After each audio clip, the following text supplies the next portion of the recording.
All right, buckle up, everybody, because we are diving deep today Deep. into budgeting techniques. Ooh, And yeah. you have provided a ton of great material. So It's fantastic. I'm excited. we've got, let's see, we've got articles, Oh, yeah. we've got research papers, even some of your personal notes in here. Yeah, there's a real mix in there. So it's clear that you want to really figure this out. We're going to figure it out. Find that perfect budgeting technique, or maybe God knows. it might be some kind of hybrid. Exactly. Exactly. Yeah. So before we even jump into the specifics, Okay.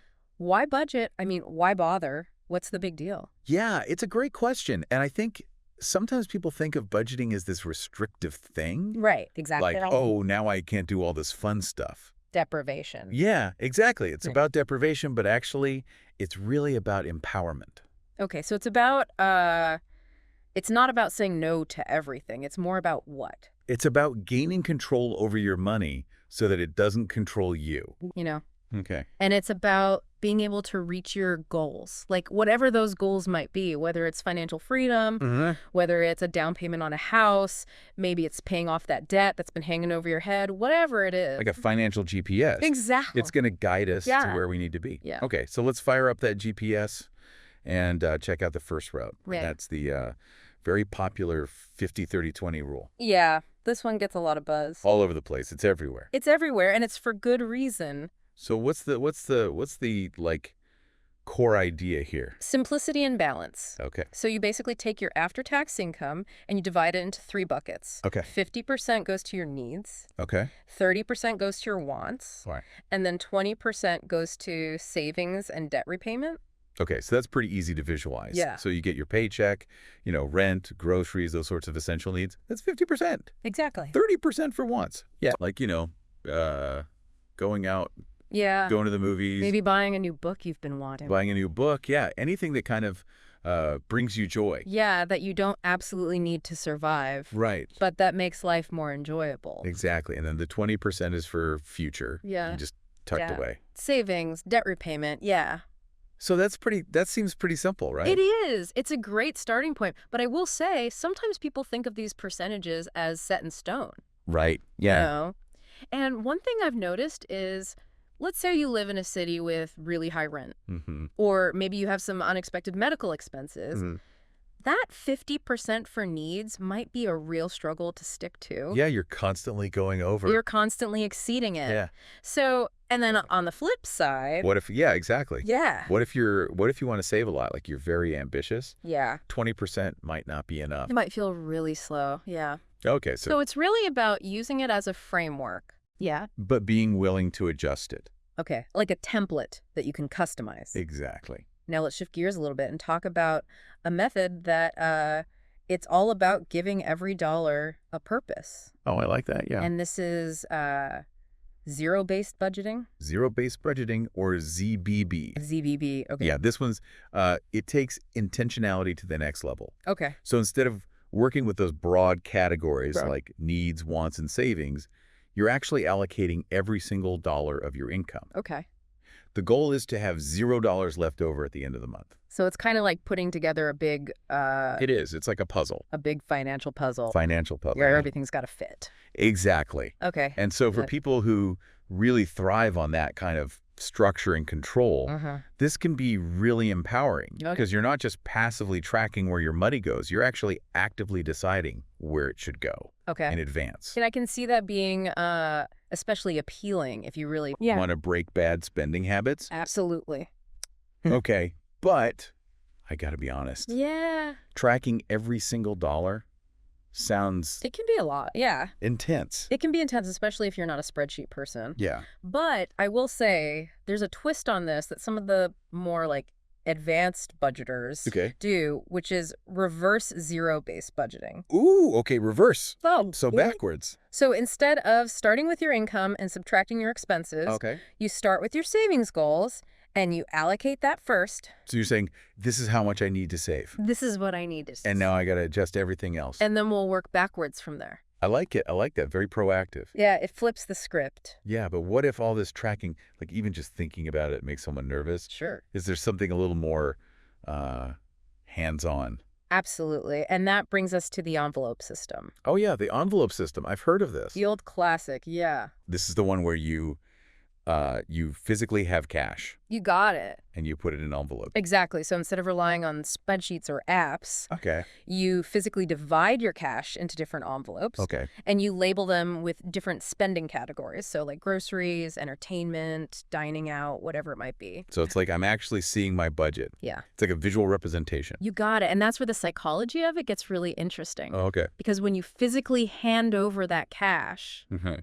and you see it disappear from the envelope, Yeah. it triggers a different part of our brain Okay. than when we just tap a credit card. Makes it feel more real. It feels more real. Okay, so I bet this is really good for people who overspend. Absolutely. Yeah. Because you're like, oh, the envelope's empty. The envelope's empty. I can't spend anymore. Yeah. And it really forces you to confront those limits. Okay, but of course, Yeah. we live in a world where a lot of things are digital. So how practical is that these days? So it can be tricky, right? Like if you're doing a lot of online shopping, Right. contactless payments. Splitting bills with friends. Yeah, splitting bills, yeah. Oh, yeah. But you can adapt the principle. Okay. So there are actually a lot of budgeting apps now Oh, okay. that have virtual envelopes. Oh, cool. So you can still track your spending Oh, digitally. so whether you're, old school with the cash Yeah. or you like the apps, Yeah, you can still kind of apply this idea. you can. Exactly. Okay, but what if even the thought of carrying around all these envelopes Sure. makes you nervous? Yeah. Some people are not into that. And you just want to set it and forget it. Right. Then maybe automating your savings with pay yourself first is more your speed. Okay, pay yourself first. I mean, the name kind of says it all. It really does. So what's the gist of this one? So with pay yourself first, or PYF, Okay. you basically set up automatic transfers to your savings or investment accounts as soon as you get paid. Okay. So before you even have a chance to spend that money, Right. it's already working toward your goals. That's smart. Yeah, it takes the decision-making out of it. No willpower involved. No willpower involved. It just happens. Yeah. But, okay, so I'm thinking, if you're automating all of that, what happens when an unexpected expense pops up? That's a great question. And it's something to be mindful of with PYF, Yeah. It's really important to have a solid emergency fund in place Uh-huh. so that if something unexpected happens, Yeah. you're not scrambling. You're not pulling from your savings. Exactly. Okay, so now let's shift gears a little bit and talk about a technique that's less about strict rules Okay. and more about focusing your energy where it really matters. Yeah. And this is the 80-20 rule. Oh, the 80-20 rule. Now, I've heard of this in other contexts. Yeah, it's a popular concept. How does this apply to budgeting? So the basic idea is that often 80% of your results come from 20% of your efforts. Right? Okay. So in budgeting terms, it means that a small portion of your spending is likely having the biggest impact on your overall financial picture. So you don't have to worry about every single penny. Exactly. You just got to find those big wins. Find the big wins and focus on those. Okay. So for example, let's say you track your spending and you realize that 80% of your dining out expenses are coming from just 2 restaurants that you really love to go to. Oh, okay.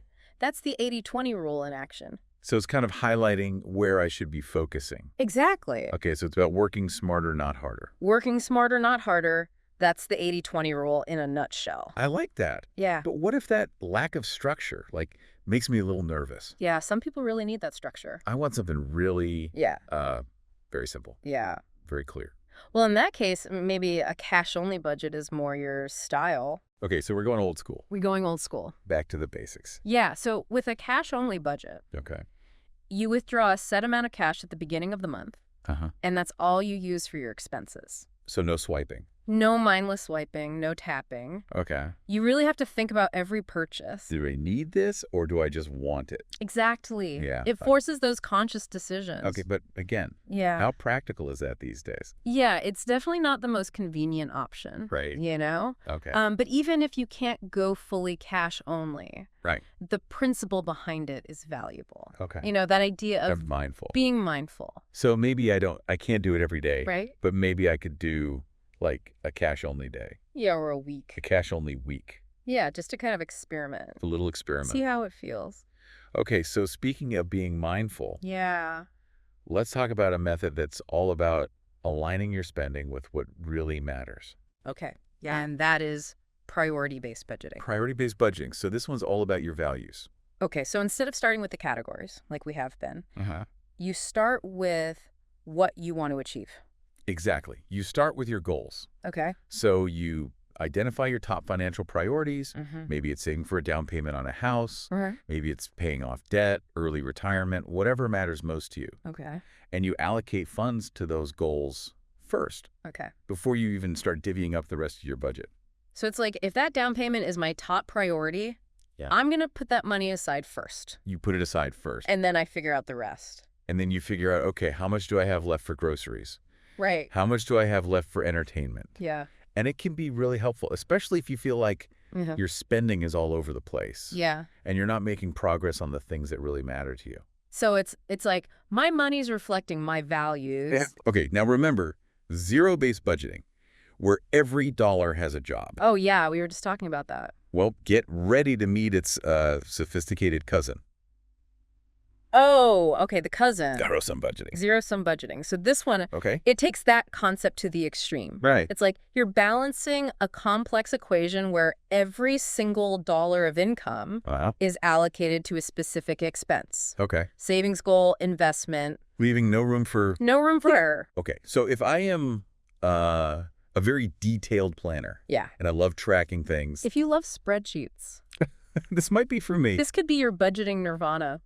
All right, now let's end Okay. with a technique that's a little more laid back. All right, yeah, let's chill out a little bit. Yeah. Incremental budgeting. Incremental budgeting. So this is all about making gradual adjustments to your budget over time. So it's not like starting from scratch every single month. Right, it's not starting from scratch. It's more about building on what you've already established. Okay, so review and then, like, tweak it. Exactly. You review your previous budget.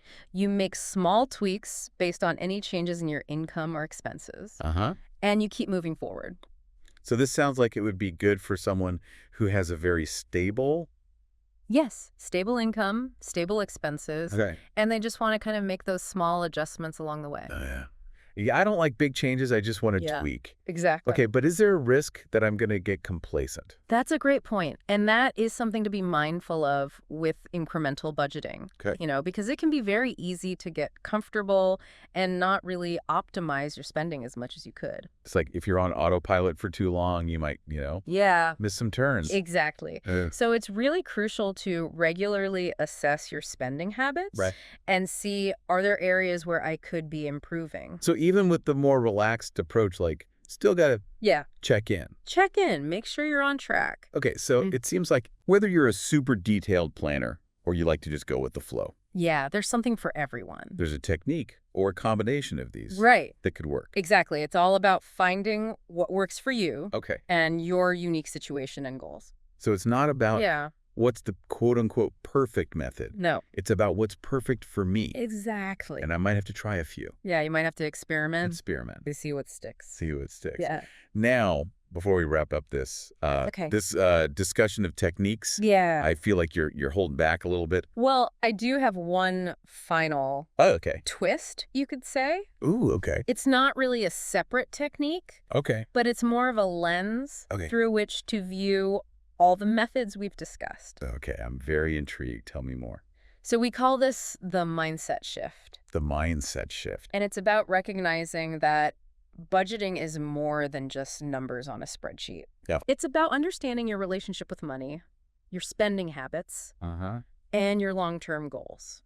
And it sounds like this is really the foundation. It is. It's the foundation. That's it all. Yeah, it's the soil in which your financial goals can truly flourish. Okay, so what are the essential ingredients of this mindset? So we'll delve into that a bit more in our next segment. Okay. But for now, I want you to consider this question. Okay. What if budgeting isn't about deprivation, but about empowerment? Okay. What if it's not about saying no to everything fun, but about saying yes to the things that truly matter? That is an excellent question. I love that. And listeners, we'll be right back to unlock the secrets of that mindset shift after a quick break. All right, so we've talked about a bunch of different techniques. Whole bunch. And it seems like there's no magic bullet here. Not really, no. It's all about finding what works for you. Yeah, finding what clicks. Yeah. So let's dig into some of the potential downsides. Okay, the pitfalls. Yeah, the pitfalls of these different methods, just so people can really decide. Make an informed decision. Yeah, what's right for them. Yeah. So we started with the 50-30-20 rule. Yeah, that's a popular one. Seems pretty easy. Seems pretty straightforward. But what are some of the downsides? Well, one thing we touched on earlier is that it can be a bit too rigid. Okay. You know, those percentages. Okay. Let's say you live in a city with really high rent. Yeah. Or maybe you've got some unexpected medical expenses. It's going to be hard to... It's going to be really hard to squeeze those essential needs into that 50%. Right. You're constantly exceeding your needs budget, which kind of... Yeah, it defeats the purpose a little bit. Yeah, and then what if you're, on the other hand, what if you're really ambitious about saving? 20% might not. Might not feel like enough.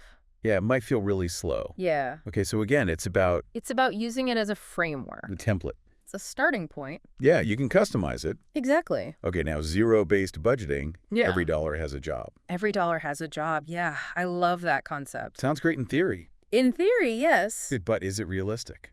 It depends on the person, honestly. Oh. You know, if you are someone who loves spreadsheets and you get a sense of control from tracking every penny, then go for it. It might be a great fit for you. Okay. But if you're already feeling kind of overwhelmed by your finances, zero-based budgeting might just add more stress to the pile. It's like a whole other job. It can feel like that. Budgeting job. Yeah. Okay, so the envelope system. Yeah, the cash envelopes. Seems fun. Yeah, very tactile. Yeah, what are some of the drawbacks there? Well, as we all know, we live in a pretty digital world these days. Yeah. You know, we've got online bills, contactless payments. Splitting bills with friends. Splitting bills with friends. All of that can get a little tricky. Yeah. When you're primarily dealing with cash. Yeah. Can't really Venmo someone with an envelope full of cash. No, it doesn't quite work that way. Okay. And you also might miss out on rewards points or cashback offers that you might get with credit cards. Yeah, that's true. So there are trade-offs. Trade-offs. But remember, even if a fully cash-only budget isn't realistic, you can still borrow that core principle of setting limits for specific spending categories. Right. Whether you're doing that in a budgeting app or even just mentally. Okay, so pay yourself first. Pay yourself first. It seems pretty foolproof. It seems like a no-brainer. But what are the downsides there? Well, I think the biggest risk with pay yourself first is not accounting for those unexpected expenses. Oh, okay, yeah. So if you automate a large chunk of your income into savings and you don't have a solid emergency fund, you're going to be in trouble. You might find yourself in a bind. Yeah. So it's really important to be realistic about your financial situation. Have that buffer. Have that buffer, that emergency fund. Okay. Now, the 80-20 rule. The 80-20 rule, yeah. Seems like a great way to, again, work smarter, not harder. Work smarter, not harder. That's the theme. But are there any pitfalls? Well, I think the lack of structure can be a slippery slope for some people. Okay. Because it's easy to fall into the trap of thinking, oh, I'm saving 20%, so I can splurge on this. I deserve it. Yeah, I deserve it. I'm being responsible over here. Exactly. So I can splurge over here. So it takes a certain level of self-awareness, discipline, to really make the 80-20 rule work for you. Okay, so you got to be honest with yourself. Be honest with yourself and resist those temptations. Now, we talked about the cash-only budget. Yeah, going old school. And, I mean, it seems like it's just not realistic for everyone. It's not, especially in today's world. Like if I'm trying to run a business. Yeah, imagine trying to run a business just using cash. I mean, I tried to do a week-long cash-only challenge. Oh, really? And I had to, like, walk a mile to an ATM. Oh, no! Because I forgot to bring cash to a concert. Yeah, those are the kinds of challenges you run into. It was a learning experience. It is. It can be a good learning experience. But, you know, there are trade-offs. Trade-offs. For sure. So priority-based budgeting, it's all about the goals. It's all about your goals, aligning your spending with what matters most to you. Seems like a great way to stay focused. It is, but here's the thing. Okay. It all depends on how clear you are. Okay. About your financial goals in the first place. Oh. Because if you're not entirely sure what you're saving for or which goals are most important to you, it can be difficult to effectively allocate your funds. So you really need to... You need to do a little soul searching. Yeah. Figure out what matters most to you. What are my priorities? Exactly. Okay, now we talked about Zero sum Yeah. and incremental. Kind of the two ends of the spectrum. Yeah. What are some of the downsides of those two? Well, zero-sum budgeting with that meticulous planning can be incredibly empowering, but it's also incredibly rigid. Okay. And, life is full of surprises. It is. It's unpredictable. It is. And sometimes those curveballs come our way. Yeah. And it can be really hard to stick to a strict zero-sum budget. Things change. Things change, exactly. You got to adapt. But be adaptable. Now, incremental budgeting. Incremental budgeting, yeah. It's flexible. It's flexible. It's adaptable. You can make adjustments as you go. But could that lead to complacency? It could. And that's something to be mindful of, as we discussed earlier. Okay. It's great to be able to make those gradual adjustments. But you don't want to just get too comfortable and miss out on opportunities to optimize your spending. Okay, so regularly check in, assess. Regularly assess, yeah. Okay, so we've talked about all these different methods. Yeah, we've covered a lot of ground. And before we reveal that big mindset shift. Yeah, the big reveal. I think it's important to emphasize that, again, there is no perfect method. It's about finding what works for you. What works for you. Yeah. And that might involve a little bit of experimentation. Trial and error. Trial and error, exactly. And don't be afraid to try different things. Yeah, try different things and see what feels right. Just take what sticks. Yeah. All right, so stay tuned because when we come back, we're going to unlock the secrets of that mindset shift. We're going to dive deep into the mindset. All right, we're back, and I am ready to have my mind shifted. We've been teasing this. The big reveal. This mindset, and it sounds like it's important. This is really what makes everything else work. It's the foundation. It's the key. So what are the essential ingredients here? All right, so the first ingredient in this mindset shift is moving away from a scarcity mindset and embracing an abundance mindset. Okay, I've heard those terms before, but what does that actually mean when it comes to... In terms of budgeting? Budgeting, yeah. Instead of focusing on what you're restricting yourself from, you want to focus on the possibilities that budgeting unlocks. So instead of saying, oh, I can't buy that fancy coffee every day. Yeah, you're depriving yourself. It's more like, I'm saving for a down payment. Yeah, exactly. Or a vacation, or... maybe early retirement. Yeah. Whatever it is. Take the bigger picture. Yeah, you're focusing on the bigger picture, and budgeting becomes this tool to achieve those goals. Yeah, okay, I like that. Not a punishment. Yeah. The second element is cultivating gratitude for what you already have. Okay, so being thankful. Being thankful. For what I've got. Yeah, because when you appreciate what's already present in your life, you're less likely to fall into that trap of constantly wanting more. It's like comparison is the thief of joy. It really is. If I'm always looking at what other people have. Yeah, focusing on what you lack. Then I'm not going to be happy with what I've got. Exactly. Okay, and the final ingredient. The final ingredient is embracing delayed gratification. Ooh, that's a tough one. It's a tough one, especially in today's world. Everything's instant. Yeah, we want everything. Amazon Prime, Exactly. One-click purchases, next-day delivery. Yeah. It's really hard to resist that temptation. Yeah. But true financial freedom often requires making those sacrifices in the present for a brighter future. Okay, so it's not about, denying myself. Right. It's about investing in your future self. Future me. Yeah. Okay, but what about when I mess up? Yeah, it's going to happen. What if I go off budget, I slip up? It's inevitable everyone slips up. Okay. Budgeting is a journey. It's not a destination. Okay. There will be bumps along the way. There will be unexpected expenses, moments of weakness. I'm human. You're human. Exactly. Okay. The key is to view those setbacks as learning opportunities. Okay, yeah. Not failures. So it's progress, not perfection. Exactly. Progress, not perfection. Okay. That's a great mantra for budgeting. Now, you talked about how these principles can be applied beyond just personal finances. I think that's one of the most fascinating things. Okay, so, how so? What are some examples? Well, imagine applying that zero-based approach to your time.